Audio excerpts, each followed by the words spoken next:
ನಮಸ್ಕಾರ ವೀಕ್ಷಕರೇ, ನೀವು ನೋಡ್ತಾ ಇದ್ದೀರಾ ವಿಶ್ವವಾಣಿ ಹೆಲ್ತ್. ನಾನು ಕೇಶವ ಪ್ರಸಾದ್. ವೀಕ್ಷಕರೇ, ಇವತ್ತು ನಾನು ಅಯೋಧ್ಯೆ ಶ್ರೀ ಪ್ರಭು ರಾಮಚಂದ್ರ ದೇವರನ್ನ ಸ್ಮರಿಸ್ತಾ ಈ ಎಪಿಸೋಡನ್ನು ಶುರು ಮಾಡ್ತೀನಿ. ಯಾಕಂದರೆ ಇವತ್ತಿನ ಎಪಿಸೋಡ್ ನಾವು ಕೋಟಿ ರಾಮನಾಮ ಜಪದ ಬರವಣಿಗೆ ಬಗ್ಗೆ ವಿಶೇಷ ಎಪಿಸೋಡ್ ನಾವು ಡಿಸ್ಕಸ್ ಮಾಡೋಣ. ನಿಮ್ಗೆ ಗೊತ್ತಿರುತ್ತೆ, ರಾಮ ಮಂತ್ರವನ್ನು ಅಯೋಧ್ಯೆಯ ರಾಮನ ಹೆಸರನ್ನು ಅಥವಾ ರಾಮ ಮಂತ್ರವನ್ನು ತಾರಕ ಮಂತ್ರ ಅಂತ ಕರೀತಾರೆ.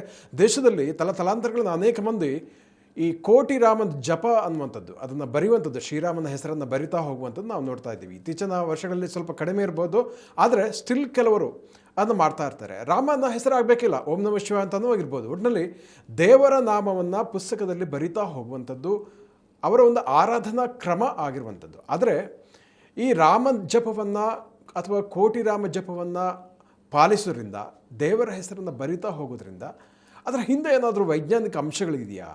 ಇದರಿಂದ ಯಾವ ರೀತಿಯ ಪ್ರಯೋಜನ ಆಗುತ್ತೆ? ಅಫ್ಕೋರ್ಸ್ ಒಂದು ಕಡೆ ಭಕ್ತಿಯ ಉದ್ದೀಪನ ಆಗುವಂಥದ್ದು ಅದು ಒಂದು ವಿಚಾರ ಆದರೆ, ಅದು ಆಧ್ಯಾತ್ಮಿಕ ಧಾರ್ಮಿಕ ವಿಚಾರ ಆದರೆ, ಮತ್ತೊಂದು ಕಡೆ ನಮ್ಮ ಶರೀರ ಮನಸ್ಸಿಗೆ ಅದರಿಂದ ಮಿದುಳಿಗೆ ಇರ್ಬೋದು ಯಾವ ರೀತಿಯ ಪ್ರಯೋಜನ ಆಗುತ್ತೆ, ಅದರ ಹಿಂದೆ ಇರತಕ್ಕಂಥ ವೈಜ್ಞಾನಿಕ ಅಂಶಗಳೇನು ಅನ್ನೋ ವಿಷಯದ ಬಗ್ಗೆ ಇವತ್ತಿನ ವಿಶೇಷ ಎಪಿಸೋಡ್ ನಾವು ಸಾಕಷ್ಟು ಉಪಯುಕ್ತವಾದ ಮಾಹಿತಿಯನ್ನು ತಿಳಿದುಕೊಳ್ಳೋಣ. ಇದಕ್ಕಾಗಿ ನಮ್ಮ ಜೊತೆ ಇವತ್ತು ಮೈಸೂರು ವಿಶ್ವವಿದ್ಯಾಲಯದ ಜೆನೆಟಿಕ್ಸ್ ಆ್ಯಂಡ್ ಜೆನೋಮಿಕ್ಸ್ ವಿಭಾಗದ ಅಧ್ಯಕ್ಷರಾದ ಪ್ರೊಫೆಸರ್ ಸುತ್ತೂರು ಎಸ್ ಮಾಲಿನಿ ಅವರು ನಮ್ಮ ಜೊತೆ ಇದ್ದಾರೆ. ಬನ್ನಿ ಕಾರ್ಯಕ್ರಮಕ್ಕೆ ಅವರನ್ನು ಬರಮಾಡ್ಕೊಳ್ಳೋಣ. ನಮಸ್ಕಾರ ಮಾಲಿನಿ ಮೇಡಮ್. ನಮಸ್ತೆ ಸರ್.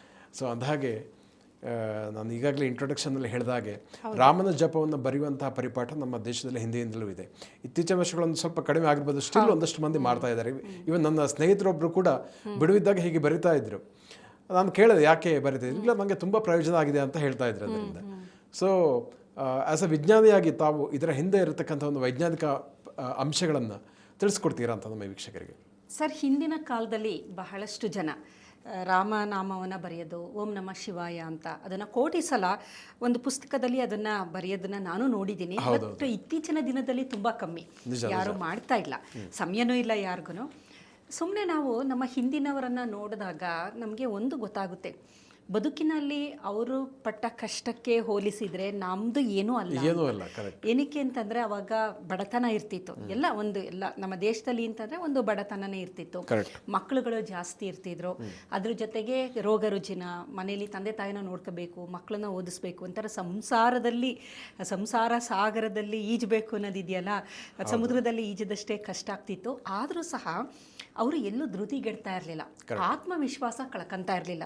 ಈಗ ನೋಡಿ, ನಾವು ಸಣ್ಣ ಪುಟ್ಟದು ಏನೋ ಒಂದು ಸಣ್ಣದು ಏನೋ ಒಂದು ಆಯಿತು, ಎಲ್ಲೋ ಒಂದು ದುಡ್ಡನ್ನ ಇನ್ವೆಸ್ಟ್ ಮಾಡಿರ್ತೀವಿ, ಲಾಸ್ ಆಯಿತು, ಅಲ್ಲಿಗೆ ಹತಾಶೆ ಆಗೋಗ್ಬಿಡ್ತೀವಿ, ಇನ್ನೂ ಜೀವನನೇ ಮುಗ್ದೋಯ್ತು ಅಂತ.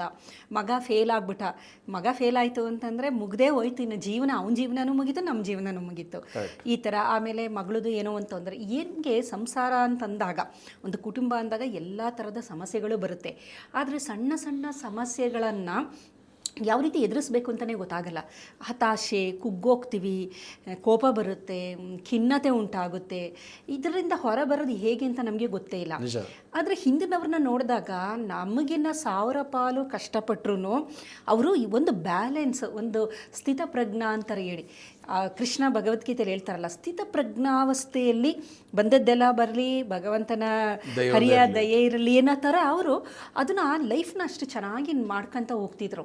ಅದನ್ನು ನೋಡಿದ್ರೆ ನಮಗನ್ಸುತ್ತೆ, ಈ ನಮಗೆ ಬರುವ ಕಷ್ಟಗಳು, ನಮ್ಮ ಈ ಒಂದು ಮಾನಸಿಕ ಏನು ತೊಂದರೆಗಳು ಬರುತ್ತೆ, ಅದರಿಂದ ಹೊರಬರೋದಕ್ಕೆ ನಮ್ಮ ಹಿರಿಯರು ಕೆಲವೊಂದು ಮಾರ್ಗಗಳನ್ನು ಕಂಡುಕೊಂಡಿದ್ರು ಅಂತ.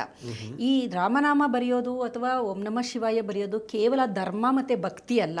ಕೆಲವರು ಅನ್ಬೋದು, ಈ ಮೇಡಮ್ ಏನು ವಿಜ್ಞಾನಿಯಾಗಿ ಇವರೇನು ಧಾರ್ಮಿಕತೆ ಬಗ್ಗೆ ಮಾತಾಡ್ತಾರೆ ಅಂತ. ಇಲ್ಲಿ ನಾನು ಧರ್ಮ ಆಗಲಿ ಇದ್ರ ಬಗ್ಗೆ ಏನು ಖಂಡಿತ ಮಾತಾಡ್ತಾ ಇಲ್ಲ. ಅದನ್ನು ಹೊರತಾಗಿ ನೀವೇನಾದರೂ ಬರೀರಿ, ಇಲ್ಲಿ ಒಂದು ದೇವರ ಹೆಸರು ಅಥವಾ ಮತ್ತೊಂದು ದೇವರದ್ದು ಅಂತ ಅಲ್ಲ. ಒಟ್ಟಿನಲ್ಲಿ ಅವರು ಒಂದು ಬರಿತಾ ಇದ್ರು, ಅದರಿಂದ ಪ್ರಯೋಜನ ಆಗ್ತಾ ಇತ್ತು ಅವ್ರಿಗೆ. ಹಾಗಾದರೆ ಈ ಬರೆಯೋದ್ರಿಂದ ರಾಮನಾಮ ಆಗ್ಬೋದು, ಕೃಷ್ಣನಾಮ ಆಗ್ಬೋದು, ಅಥವಾ ಓಂ ನಮಃ ಶಿವ ಯಾರೇ ಆಗಿರಲಿ, ಬರೆಯೋದ್ರಿಂದ ಏನಾದರೂ ಪ್ರಯೋಜನ ಇದೆಯಾ ಅಂತ ನಾವು ನೋಡೋದಾದರೆ, ಇದನ್ನು ಕ್ಯಾಲಿಗ್ರಫಿ ಅಂತ ಒಂದು ಟ್ರೀಟ್ಮೆಂಟ್ ಇದೆ. ಇತ್ತೀಚಿನ ದಿನದಲ್ಲಿ ಕ್ಯಾಲಿಗ್ರಫಿಕ್ ಟ್ರೀಟ್ಮೆಂಟ್ ಅಂತ ಕೊಡ್ತಾರೆ. ಕೆಲವೊಂದು ಮಾನಸಿಕ ಕಾಯಿಲೆಗಳಿಗೆ, ತೊಂದರೆಗಳಿಗೆ ಈ ಟ್ರೀಟ್ಮೆಂಟ್ ಇದೆ. EDMR ಅಂತಿದೆ, ಕ್ಯಾಲಿಗ್ರಫಿ ಅಂತಿದೆ. ವೆಸ್ಟರ್ನರು ಅದನ್ನು ಮಾಡ್ತಾರೆ. ಭಾರತದಲ್ಲಿ ನಾವು ದೇವರ ಹೆಸರಿನಲ್ಲಿ ಇದನ್ನು ಮಾಡ್ಕೊಂಡು ಬರ್ತಿದ್ರು, ಪ್ರಯೋಜನ ಆಗ್ತಾ ಇತ್ತು. ಏಕೆಂದರೆ ಅದರಿಂದ ಒಂದು ವೈಜ್ಞಾನಿಕತೆ ಇರೋದ್ರಿಂದನೇ ಇದೆಲ್ಲ ನಡೆಯೋದು. ನಾನು ಮೊದಲಿಂದ ಹೇಳ್ತಾ ಇದ್ದೆ, ನಮ್ಮ ಮೆದುಳು ತುಂಬ ಸಂಕೀರ್ಣವಾದದ್ದು ಅಂತ. ಅಂತ. ಮೆದುಳನ್ನು ಅರ್ಥ ಮಾಡ್ಕೊಳ್ಳೋಕ್ಕೆ ಇದುವರೆಗೂ ಯಾರಿಗೂ ಸಾಧ್ಯ ಆಗೇ ಇಲ್ಲ. ಅದು ಯಾವ ರೀತಿ ವರ್ಕ್ ಆಗುತ್ತೆ ಒಂದು ಲೆವೆಲ್ಗೆ ಗೊತ್ತಿದೆ ನಮಗೆ, ಒಂದು ಲೆವೆಲ್ಗೆ ತಿಳ್ಕೊಂಡಿದ್ದೀವಿ. ಇನ್ನೂ ಡೀಪರ್ ಆಗಿ ಹೋದಾಗ ಮೆದುಳಿನ ಕಾರ್ಯವೈಖರಿ ನಿಜವಾಗ್ಲೂ ಇನ್ನೂ ಬಗೆದಷ್ಟು ನಮಗೆ ಅದರಲ್ಲಿ ರಹಸ್ಯಗಳು ಬರುತ್ತೆ ಅಂತೀವಲ್ಲ, ಆ ಥರ ಅದು. ನ್ಯೂರೋಪ್ಲಾಸ್ಟಿಸಿಟಿ ಮೊದಲನೇದಾಗಿ ರಾಮನಾಮ ಕೋಟಿ ಸಲ ಬರೆಯೋರಲ್ವ, ಅವ್ರಿಗೆ ಏನೇನು ಆಗ್ತಾಯಿತ್ತು ಅಂತಂದರೆ, ಮೊದಲನೇದಾಗಿ ನ್ಯೂರೋಪ್ಲಾಸ್ಟಿಸಿಟಿ. ಅವ್ರಿಗೆ ಏನೋ ಕಷ್ಟಗಳಿರ್ತಿತ್ತು, ಸಮಸ್ಯೆಗಳಿರ್ತಿತ್ತು, ಅದರಿಂದ ಹೊರಬರೋಕ್ಕೆ ಆಗ್ತಿರ್ಲಿಲ್ಲ. ಇದನ್ನು ಬರಿಬೇಕಾದ್ರೆ ಏನಾಗ್ತಿತ್ತು ಅಂದರೆ ಅವರಿಗೆ ಎಲ್ಲೋ ಒಂದು ಹೊಳಿತಾ ಇತ್ತು. ಅಂದರೆ ಈ ಸಮಸ್ಯೆಗೆ ನೀನು ಈ ಥರ ಮಾಡಿದ್ರೆ ಅದಕ್ಕೆ ಪರಿಹಾರ ಅನ್ನೋದನ್ನು ಬರಿಬೇಕಾದ್ರೆ ದೇವಸ್ಥಾನದಲ್ಲಿ ಎಲ್ಲೋ ಕೂತ್ಕೊಂಡು ಪ್ರಶಾಂತವಾಗಿ ಮನಸ್ಸನ್ನು ಏಕಾಗ್ರತೆಯಿಂದ ಇಟ್ಕೊಂಡು ಬರಿಬೇಕಾದ್ರೆ ಅವ್ರಿಗೆ ಒಂದೊಂದು ಆ ಸಮಸ್ಯೆಗಳಿಗೆ ಪರಿಹಾರಗಳು ದೊರಕ್ತಾ ಇತ್ತು. ಹಾಗಾಗಿ ಅದನ್ನು ಅವರು ಬರಿತಾ ಇದ್ರು. ಭಾಳ ಇಂಟ್ರೆಸ್ಟಿಂಗ್ ಇದೆ. ನನಗೆ ಇವಾಗ ಒಂದು ನೆನಪಾಗ್ತಾ ಇದೆ. ಹಿಂದೆ ಒಬ್ಬರು ಖ್ಯಾತ ವ್ಯಕ್ತಿಗಳು ಅವ್ರನ್ನೊಬ್ಬ ಪ್ರಶ್ನೆ ಕೇಳ್ತಾರೆ, ಭಾರತದಲ್ಲಿ ಇಷ್ಟೊಂದು ಜನ ಇದ್ದಾರೆ, ಇಷ್ಟೊಂದು ಬಡತನ ಇದೆ, ಆದರೂ ಕೂಡ ನೋಡಿ ನಿಮ್ಮ ಜನ ಅಪರಾಧ ಕೃತ್ಯ ಭಾಳ ಕಡಿಮೆ ಮಾಡೋದು, ಎಲ್ಲ ಶಾಂತಿ ಪ್ರಿಯರು ಅಂತ. ಸೊ ಮೇ ಬಿ ಅದಕ್ಕೆ ಈ ರಾಮ ಜಪ ಇರ್ಬೋದು, ಸೊ ಬರವಣಿಗೆ ಇರ್ಬೋದು, ಇದೇ ಕಾರಣ ಇರ್ಬೋದಾ? ಹೌದು. ಇದು ನೋಡಿ, ಕೆಲವರು ತುಂಬ ಓದಿರೋ ಅಂಥವ್ರು, ಈಗ ಮಹಾತ್ಮ ಗಾಂಧೀಜಿ, ನೆಹರು ಅವರೆಲ್ಲರದು ಅವರು ಡೈರಿ ಬರೆದಿದ್ರು ನೋಡಿ. ಅವ್ರಿಗಂದ್ರೆ ಸ್ವಲ್ಪ ದೊಡ್ಡವರು ವ್ಯಕ್ತಿಗಳು, ಚೆನ್ನಾಗಿ ವಿದ್ಯಾವಂತರಾಗಿದ್ದವರು, ತಿಳ್ಕೊಂಡಿದ್ದವರು. ಜನಸಾಮಾನ್ಯರು ಅಂತ ಬಂದಾಗ ಡೈರಿ ಬರೆದಿಲ್ಲ ಅವರು. ಆಗಿನ ಕಾಲದವ್ರನ್ನೇ ನಾನು ಹೇಳ್ತಿರೋದು. ಇವರು ಡೈರಿ ಬರಿಬೇಕಾದ್ರೆ ಇವರು ರಾಮನಾಮ ಬರಿತಾ ಇದ್ರು. ಡೈರಿ ಬರೆಯೋದು ತುಂಬ ಸುಲಭ. ಏಕೆಂದರೆ ಎಲ್ಲದನ್ನು ಎಕ್ಸ್ಪ್ರೆಸ್ ಮಾಡೋಕ್ಕಾಗಲ್ವಲ್ಲ, ರಾಮನಾಮನ ಬರೆಯೋದು. ಅದು ಬರಿಬೇಕಾದ್ರೆ ಅದು ಎಲ್ಲ ಎಕ್ಸ್ಪ್ರೆಸ್ ಆಗ್ತಾ ಇತ್ತು. ನೀವು ಡೈರಿ ಬರಿಬೇಕಾದ್ರೆ ಏನೇನೋ ನಿಮ್ಮ ಮನದಲ್ಲಿ ಏನೇನು ಭಾವನೆಗಳು ಇಟ್ಕೊಂಡು ಬರಿತಿದ್ರಿ, ಇಲ್ಲಿ ರಾಮನಾಮ ಬರಿಬೇಕಾದ್ರೂ ಅವರ ಕಷ್ಟಗಳನ್ನು ಎಲ್ಲದೂ ಭಗವಂತನ ಪಾದಕ್ಕೆ ಹಾಕ್ತಾ ಇದ್ದೀನಿ, ನಿನ್ನನ್ನು ಕಾಪಾಡು ಅನ್ನೋ ಥರ ಒಂದು ದೃಷ್ಟಿಲಿ ಬರಿತಾ ಇದ್ರು. ಆವಾಗ ಏನಾಗುತ್ತೆ ಅಂದರೆ ಮೆದುಳಿನಲ್ಲಿ ಒಂದು ನ್ಯೂರೋಪ್ಲಾಸ್ಟಿಸಿಟಿ ಉಂಟಾಗುತ್ತೆ, ಮೊದಲನೇದು. ಎರಡನೇದು ವಿಷುವಲ್ ಕಾರ್ಟೆಕ್ಸ್ ರೀಜನ್ ಅಂತ ಇದೆ ಮೆದುಳಿನಲ್ಲಿ, ಅದು ಚೆನ್ನಾಗಿ ಆ್ಯಕ್ಟಿವೇಟ್ ಆಗುತ್ತೆ. ಏಕೆಂದರೆ ನೋಡಿ ಬರೆಯೋದು. ಆಮೇಲೆ ಮೋಟಾರ್ ಕಾರ್ಟೆಕ್ಸ್ ಅಂದರೆ ಬರವಣಿಗೆ, ಕೈಯಲ್ಲಿ ಬರೆಯೋದು. ಮೋಟಾರ್ ಕಾರ್ಟೆಕ್ಸು, ವಿಷುವಲ್ ಕಾರ್ಟೆಕ್ಸು, ಈ ಎಲ್ಲ ರೀಜನ್, ಮತ್ತು ಲ್ಯಾಂಗ್ವೇಜ್, ಅದನ್ನು ಅಂದರೆ ಅವ್ರು ಹೇಳ್ಕೊಂಡೆ ಬರೆಯೋದ್ರಿಂದ ಅದು ಎಲ್ಲದೂ ತುಂಬ ಚೆನ್ನಾಗಿ ಆ್ಯಕ್ಟಿವೇಟ್ ಆಗೋದ್ರಿಂದ ಇದರಿಂದ ಏನು ಪ್ರಯೋಜನ ಅಂದರೆ ಫೋಕಸ್, ಮೊದಲನೇದಾಗಿ ನಮಗೆ ಗಮನ ಹರಿಸೋ ಅಂಥದ್ದು. ಆಮೇಲೆ ಮೆಂಟಲ್ ಸ್ಟೆಬಿಲಿಟಿ ಅಂತ ಅಂತೀವಿ. ಏನೇ ಬಂದ್ರೂ ಒಂದು ಸ್ಟ್ರಾಂಗ್ ಮೈಂಡ್ ಸೆಟ್ ಅಂತ ನಾವೇನು ಕರಿತೀವಿ, ರೆಸಿಲಿಯನ್ಸ್ ಅಂತ. ರೆಸಿಲಿಯನ್ಸ್ ಅಂದರೆ ಏನೇ ಕಷ್ಟ ಬರಲಿ ಬೌನ್ಸ್ ಬ್ಯಾಕ್ ಮಾಡೋದು. ಆಯಿತು, ಬರುತ್ತಾ ಕಷ್ಟ ಬರಲಿ, ನಾನು ಅದನ್ನು ಎದುರಿಸ್ತೀನಿ ಅನ್ನೋ ಒಂದು ಮನಸ್ಥಿತಿ ಇದೆಯಲ್ಲ, ಆ ಮನಸ್ಥಿತಿಗೆ ಹೋಗ್ತಾರೆ. ಫೋಕಸ್ಸು ಚೆನ್ನಾಗಿರುತ್ತೆ. ಇವೆರಡು ಚೆನ್ನಾಗಿದ್ದಾಗ, ಏಕಾಗ್ರತೆ ಮತ್ತು ಒಂದು ಮೆಂಟಲ್ ಅಬಿಲಿಟಿ, ಒಂದು ಸ್ಟೇಟಸ್ಸು ಚೆನ್ನಾಗಿದ್ದಾಗ ನಿಮಗೆ ಪ್ರಾಬ್ಲಮ್ ಸಾಲ್ವಿಂಗ್ ಕೆಪಾಸಿಟಿ ಅದಕ್ಕೆ ಇನ್ಕ್ರೀಸ್ ಆಯಿತು. ಹಾಗಾಗಿ ಇದೆಲ್ಲ ಒಂದು ಸೆಟ್ ಆಫ್ ಬೆನಿಫಿಟ್. ಆದರೆ ಎರಡನೇದು ರಾಮನಾಮವನ್ನು ಬರಿಬೇಕಾದ್ರೆ ಏನು ಮಾಡ್ತೀವಿ, ಈಗ ಮಂತ್ರ ಚಾಂಟಿಂಗೂ ಬೆನಿಫಿಟ್ ಇದೆ, ಖಂಡಿತ ಇದೆ. ನಿಮಗೆ ಮಂತ್ರ ಅರ್ಥ ಆಗುತ್ತೋ ಇಲ್ವೋ ಅದು ಬೇರೆ. ಆದರೆ ಮಂತ್ರನ ಚಾಂಟ್ ಮಾಡಿದಾಗ ಸೌಂಡ್ಗಳದು ಒಂದು ಫ್ರೀಕ್ವೆನ್ಸಿ ಇರುತ್ತೆ. ಆ ಫ್ರೀಕ್ವೆನ್ಸಿಯಿಂದ ಏನಾಗುತ್ತೆ ಅಂದರೆ ನಮ್ಮ ಮೆದುಳಿನ ಅಲೆಗಳಿದೆಯಲ್ಲ, ಬೀಟಾ ಫೈರ್ ಆಗ್ತಾ ಇರುತ್ತೆ. ಸಾಮಾನ್ಯವಾಗಿ ಈಗ ನೋಡಿ, ಒತ್ತಡದ ಬದುಕಿನಲ್ಲಿ ನಾವಿದ್ದೀವಿ. ಅದು ಟೆಕ್ನಾಲಜಿ, ತಾಂತ್ರಿಕತೆ, AI ಯುಗ, ಇದರಲ್ಲಿ ಯಾವಾಗಲೂ ನಮ್ಮ ಮೆದುಳಿನಲ್ಲಿ ಬೀಟಾ ಫೈರೇ ಆಗ್ತಾ ಇರೋದು. ಆ ಬೀಟಾ ಫೈರಿಂದ ಆಲ್ಫಾಗೆ ಬರಬೇಕು, ಒಂದು ಕಾಮ್ನೆಸ್ಸಿಗೆ ಬರಬೇಕು, ಸ್ಟಿಲ್ನೆಸ್ಸಿಗೆ ಬರಬೇಕು. ಆ ಸ್ಟಿಲ್ನೆಸ್ಸಿಂದ ನಂತರ ಒಂಥರ ಪ್ರಶಾಂತತೆ, ಟ್ರಾನ್ಸ್ ಕಂಡೀಷನ್ಗೆ ಬರಬೇಕು. ಈ ರಾಮನಾಮ ಬರವಣಿಗೆ ಮಾಡಬೇಕಾದ್ರೆ ಬರೀ ಚಾಂಟ್ ಆದಾಗ ನಿಮಗೆ ಒಂದು ಬೆನಿಫಿಟ್ ಇದೆ. ಆದರೆ ಬರವಣಿಗೆ ಜೊತೆ ಚಾಂಟ್ ಮಾಡೋದಿದು, ಹೇಳೋದು ಮತ್ತು ಬರೆಯೋದಿದೆಯಲ್ಲ, ಇದರಿಂದ ಡಬಲ್ ಬೆನಿಫಿಟ್ ಇದು. ಅದಕ್ಕೆ ವಿದ್ಯಾರ್ಥಿಗಳಿಗೆ ನಾವು ಸಾಮಾನ್ಯವಾಗಿ ಹೇಳೋದು, ಓದಬೇಡಿ, ಬರೆದುಬಿಟ್ಟು ಓದಿ. ಬರಿತಾ ನೀವು ಹೇಳ್ತಾ ಬಂದರೆ ಅದು ತುಂಬ ಚೆನ್ನಾಗಿ ನಿಮಗೆ ಮೆಮೊರಿಲಿ ಉಳ್ಕೊಳ್ಳುತ್ತೆ. ಅದು ಸಬ್ಕಾನ್ಷಿಯಸ್ ಮೈಂಡಲ್ಲೂ ಸ್ಟೋರ್ ಆಗುತ್ತೆ ತುಂಬ ಲಾಂಗ್ ಇದರಲ್ಲಿ. ಆ ಥರ ಬೆನಿಫಿಟ್ಗಳು ಜಾಸ್ತಿ ಇರೋದ್ರಿಂದ ಇದು ಬರೀ ಮಂತ್ರ ಹೇಳೋದ್ಕಿನ್ನ, ಬರೀ ಓದೋದ್ಕಿನ್ನ, ಬರೀ ಈಗ ಒಂದಷ್ಟು ಮಂತ್ರ ಹನುಮಾನ್ ಚಾಲೀಸು ಬರೀ ಅದು ಓದೋದ್ಕಿನ್ನ ಇದು ಬರವಣಿಗೆ ಇದೆಯಲ್ಲ, ಬರವಣಿಗೆ ಮಾಡಿದಾಗ ಏನಾಗುತ್ತೆ ಅಂದರೆ ಇದು ಡೈರಿ ಬರೆಯೋದು, ವಿದ್ಯಾರ್ಥಿಗಳು ಬರೆಯೋದು, ಅಫರ್ಮೇಷನ್ ಬರೀತಾರೆ ಕೆಲವರು, ಪಾಸಿಟಿವ್ ಅಫರ್ಮೇಷನ್ಗಳು ಅಂದರೆ ಒಂದಷ್ಟು ಒಳ್ಳೆಯ ವಾಕ್ಯಗಳು, ಸಕಾರಾತ್ಮಕವಾದ ಬರವಣಿಗೆ ಮಾಡ್ತಾರೆ ನೋಡಿ. ನಾನು ತುಂಬ ಚೆನ್ನಾಗಿದ್ದೀನಿ, ನನಗೆ ಎಲ್ಲ ಮಾಡುವ ಶಕ್ತಿ ಇದೆ ಅಂತ ಕೆಲವೊಂದೆಲ್ಲ ಅಫರ್ಮೇಷನ್ನು ಬರೀತಾರೆ. ಆ ಥರದ ಅಫರ್ಮೇಷನ್ ಬರೆಯೋದು, ಅಥವಾ ಕೋಟಿ ರಾಮನಾಮ ಬರೆಯೋದು, ಡೈರಿ ಬರೆಯೋದು, ಇದೆಲ್ಲ ಕ್ಯಾಲಿಗ್ರಫಿ, EDMR ಎಲ್ಲ ಒಂದೇ ಪ್ಯಾಟ್ರನ್. ಎಲ್ಲ ಒಂದೇ ಲಾಜಿಕ್, ಬಟ್ ಬೇರೆ ಬೇರೆ ಥರ ಇದೆ.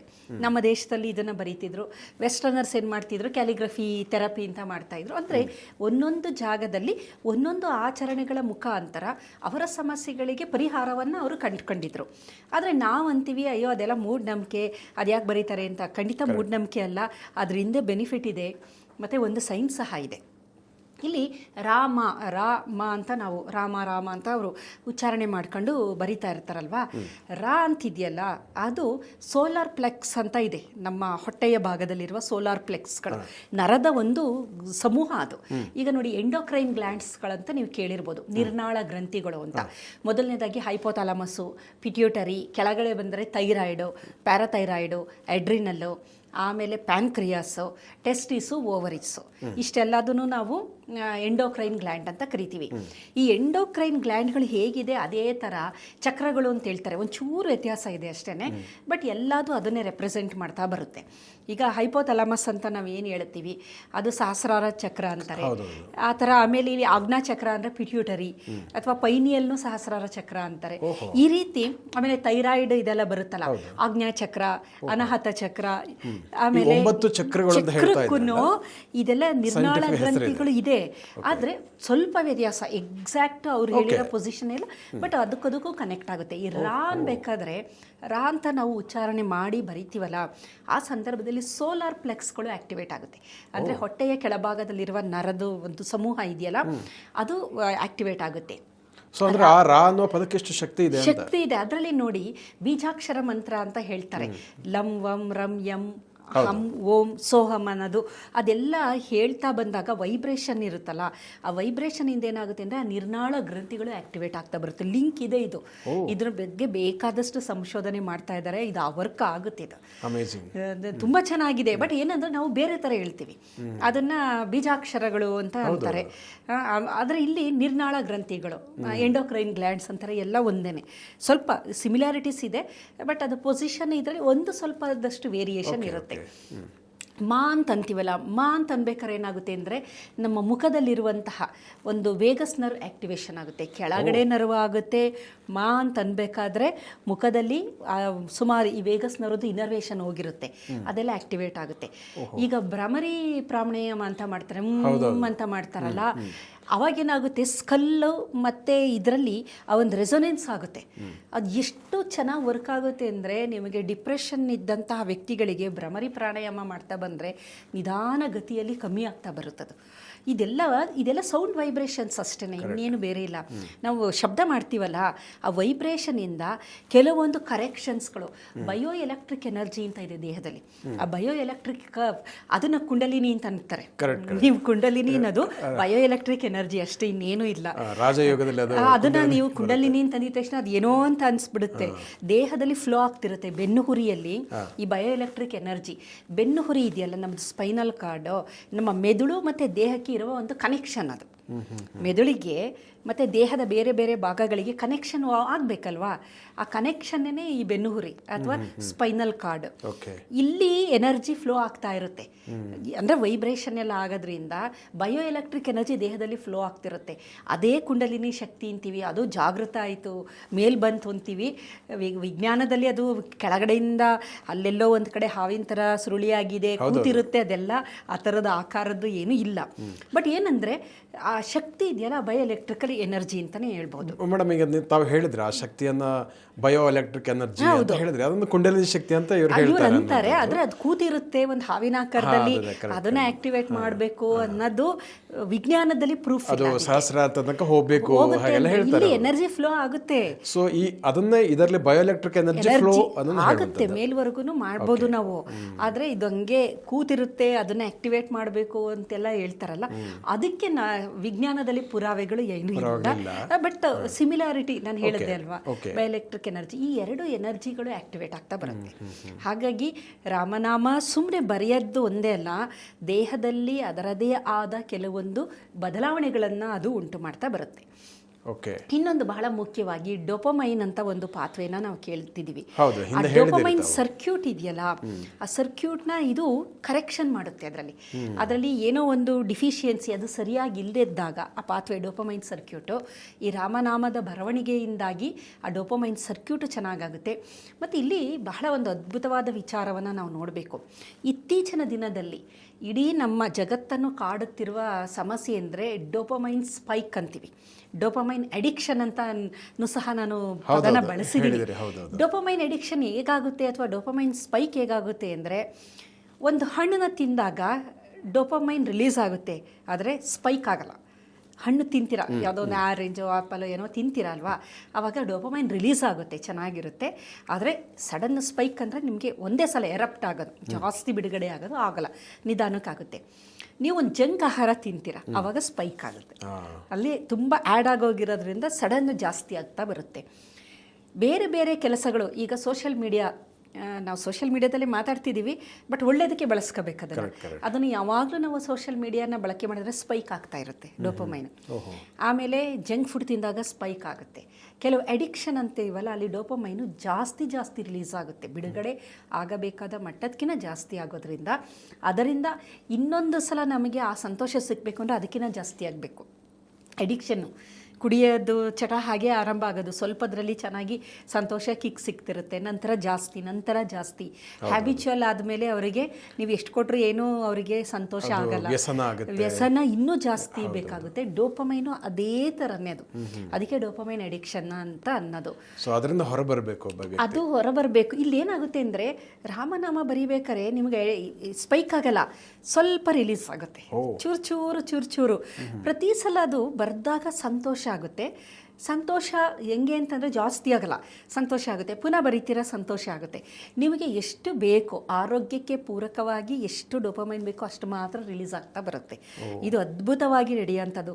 ಇದಕ್ಕೂ ಇತ್ತೀಚೆಗೆ ನಾವು ಯಾವುದೋ ಒಂದು ವ್ಯಸನ ಅಂತೀವಿ, ಅದಕ್ಕೂ ಇರೋ ಡಿಫ್ರೆನ್ಸ್ ಅದೇ. ಡೋಪಮೈನ್ ಎಷ್ಟು ಬೇಕೋ ಅಷ್ಟು ಮಾತ್ರ ಬಿಡುಗಡೆ ಆದರೆ it is a rewarding hormone, ಬೇಕದು ನಮಗೆ ರಿವಾರ್ಡಿಂಗು. ನೀವು ಒಂದು ಸ್ವಲ್ಪ ಬರೀತೀರಾ, ಈಗ ಕೋಟಿ ಸಲ ಬರೀಬೇಕು. ಈಗ ನೀವು ಒಂದು ಎಷ್ಟೋ ಲಕ್ಷ ಬರೆದಿದ್ದೀರಾ, ಲಕ್ಷ ಬರೆದಿದ್ದೀನಿ ಅಂದಾಗ ಖುಷಿ ಆಗುತ್ತೆ, ಕೋಟಿ ತಲುಪ್ಬೋದು ನಾನು ಅಂತೇಳಿ, ಒಂಥರ ಪ್ರಾಮಿಸಿಂಗ್ ಅದು. ಅವಾಗ ಏನಾಗುತ್ತೆ, ಒಂದು ಸ್ವಲ್ಪ ರಿವಾರ್ಡಿಂಗ್ ಹಾರ್ಮೋನ್ ಅದು, ಆಯಿತು ಬರೀ ಅಂತ ಉತ್ತೇಜನ ಮಾಡುತ್ತದು.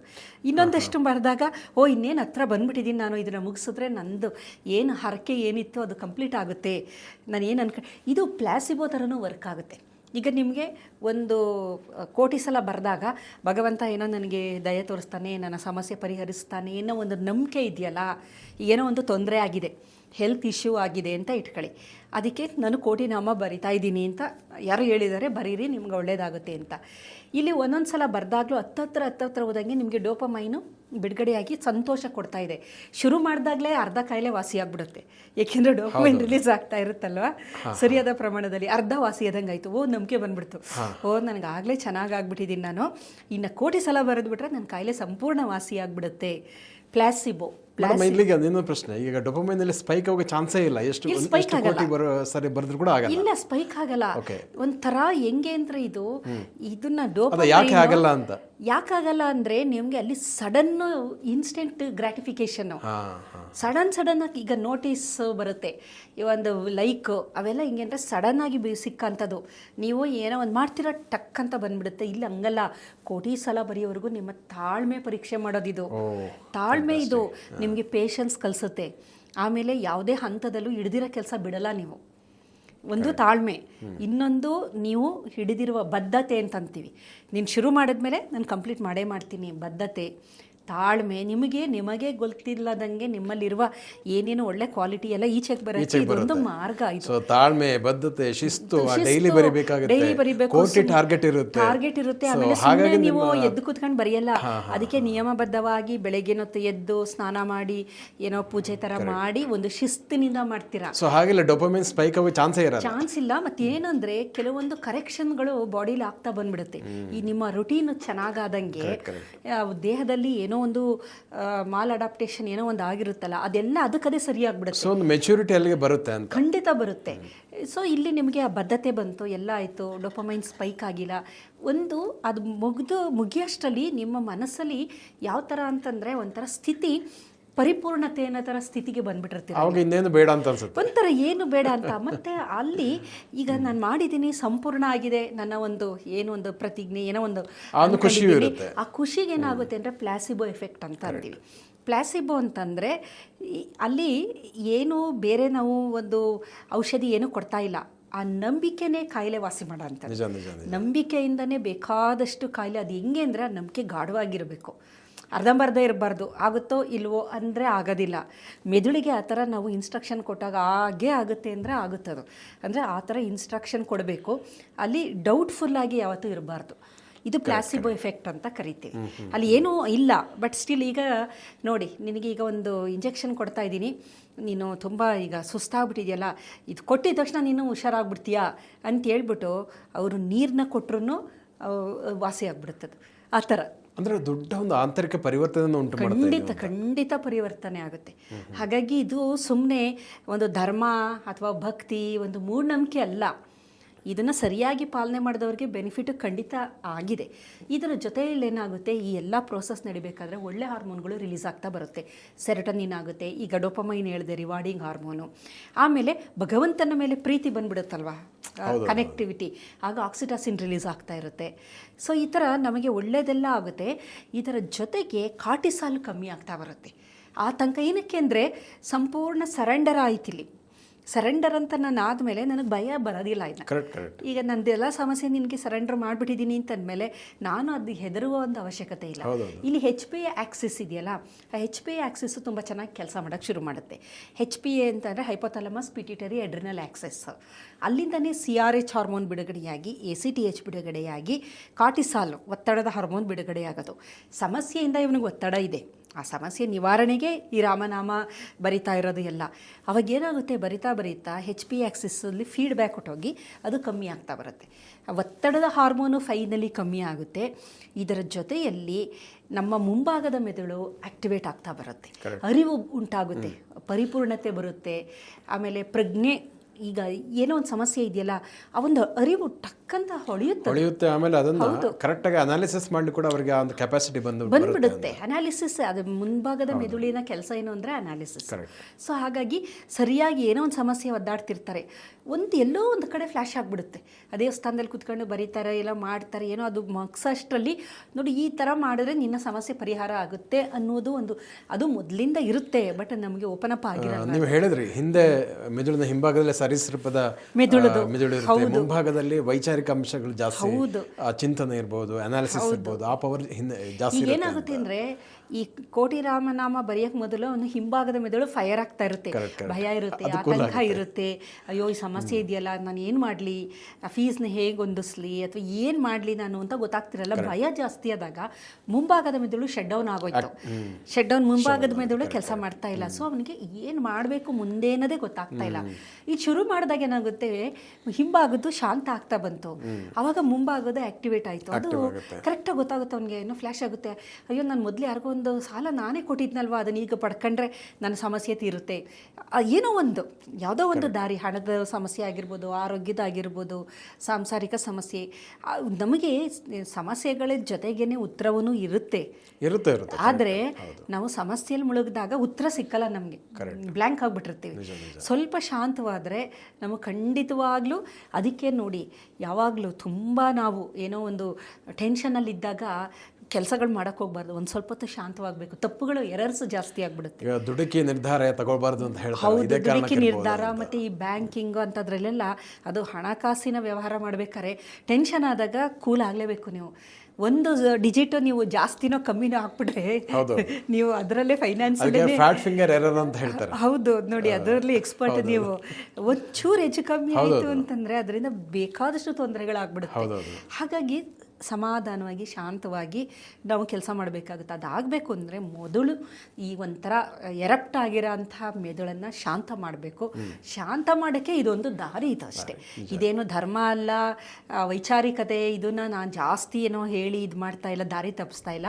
ನಿಮ್ಮ ಮೆದುಳನ್ನ ಶಾಂತ ಮಾಡ್ಕೊಳ್ಳೋಕ್ಕೆ ಕ್ಯಾಲಿಗ್ರಫಿನ ಒಂದು ಥೆರಪಿ ಇದೆ, EDMR ಅಂತ ಥೆರಪಿ ಇದೆ. ಅದೇ ಥರ ಇದು ಒಂದು ಥೆರಪಿನೇ. ಇದು ಇದೇನು ಭಕ್ತಿ ಧರ್ಮ ಮೂಢನಂಬಿಕೆ ಥರ ಏನಿಲ್ಲ.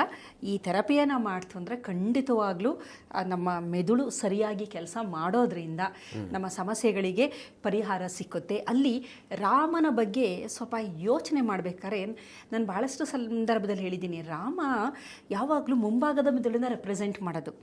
ರಾಮ ಹನುಮ ಇಬ್ಬರೂ ನಮ್ಮ ಜೊತೆನೇ ಇದ್ದಾರೆ. ನಾವು ಸುಮ್ಮನೆ ದೇವ್ರನ್ನ ನಾವೇನು ಮಾಡಿಬಿಡ್ತೀವಿ ಅಂದರೆ ದೇವಸ್ಥಾನದಲ್ಲಿ ಕೂರಿಸ್ಬಿಟ್ಟು ಬೇರೆ ಸ್ಟೇಟಸ್ ಕೊಟ್ಬಿಡ್ತೀವಿ, ನೋಡಪ್ಪ ನೀನು ದೇವರು, ನಾನು ನಿನ್ನ ಥರ ಆಗೋಕ್ಕಾಗಲ್ಲ ಅಂತ. ಬಟ್ ಆ ರಾಮ ಮತ್ತು ಕೃಷ್ಣ ಇವರೆಲ್ಲ ಏನು ರೆಪ್ರೆಸೆಂಟ್ ಮಾಡ್ತಾರೆ ಅಂದರೆ, ನೋಡು ನಾನು ಈ ಥರ ಇದ್ದೀನಿ, ನೀನು ನನ್ನ ಫಾಲೋ ಮಾಡು ಅನ್ನೋದಕ್ಕೆ. ಆ ರಾಮನ ಆದರ್ಶಗಳನ್ನು ನಾವು ಫಾಲೋ ಮಾಡಬೇಕು.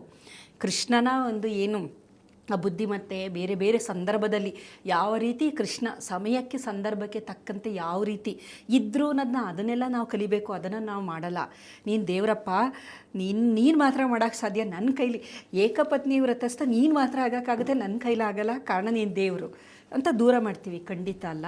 ಅದೇನು ಅಂದರೆ ಈ ಆದರ್ಶಗಳನ್ನು ನೀನು ಪಾಲನೆ ಮಾಡಬಹುದು ಅನ್ನೋದಕ್ಕೆ ಆ ಆದರ್ಶ ಪುರುಷರನ್ನು ನಾವು ಪೂಜೆ ಮಾಡೋದು.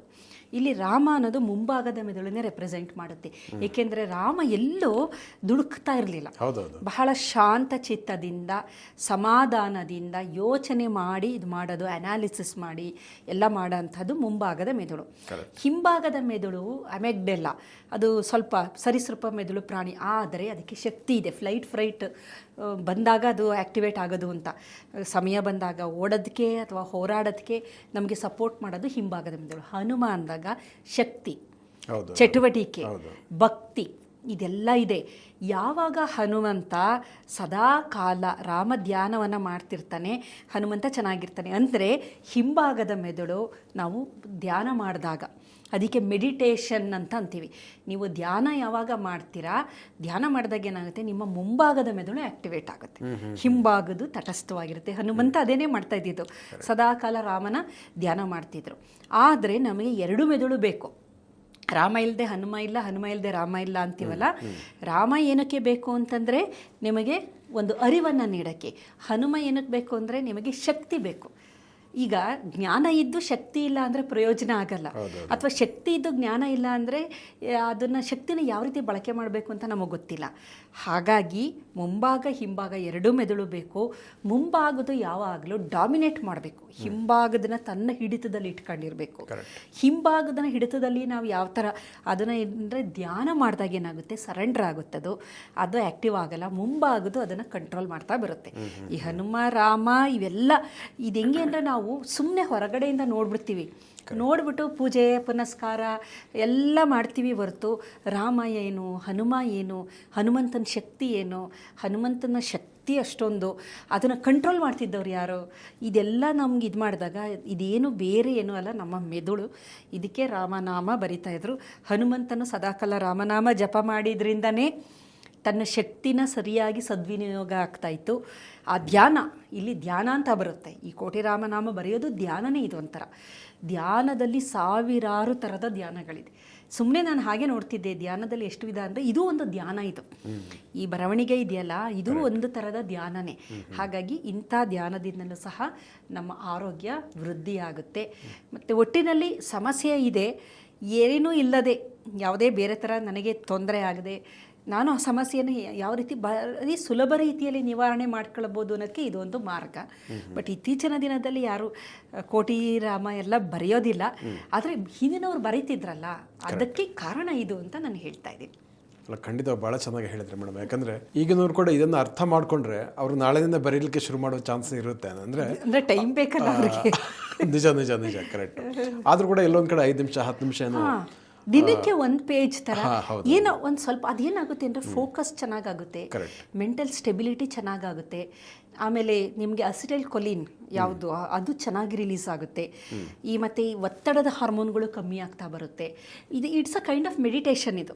ಅಲ್ಲ, ಹಾಗಾಗಿ ನನಗೆ ಕೂಡ ಇಷ್ಟೊಂದು ಪ್ರಯೋಜನಗಳಿದೆ ಅಂತ ಇವತ್ತೇ ಗೊತ್ತಾಗಿದ್ದು. ಸೊ ಈ ಬರವಣಿಗೆ ಮತ್ತು ಅದರಿಂದ ಮುಂಭಾಗದ ಮೆದುಳು ಯಾಕೆ ಆ್ಯಕ್ಟಿವ್ ಆಗುತ್ತೆ, ಹಿಂಭಾಗದ ಮೆದುಳನ್ನು ಕಂಟ್ರೋಲ್ ಇಡಲಿಕ್ಕೆ ಇದು ಎಷ್ಟು ಹೆಲ್ಪ್ ಆಗುತ್ತೆ ಅನ್ನುವಂಥದ್ದು. ಸೊ ಹಾಗಾಗಿ ಇದನ್ನು ಅಂದರೆ ಆ ಒಂದು ಅರಿವನ್ನು ನಾಲೆಜನ್ನು ಬೆಳೆಸ್ಕೊಂಡ್ರೆ ಹೌದು, ಖಂಡಿತ ಕೂಡ ಅದರಿಂದ ಸಿಗುವಂಥ ಪ್ರಯೋಜನಗಳು ಅಧಿಕ. ಹೌದು ಹೌದು.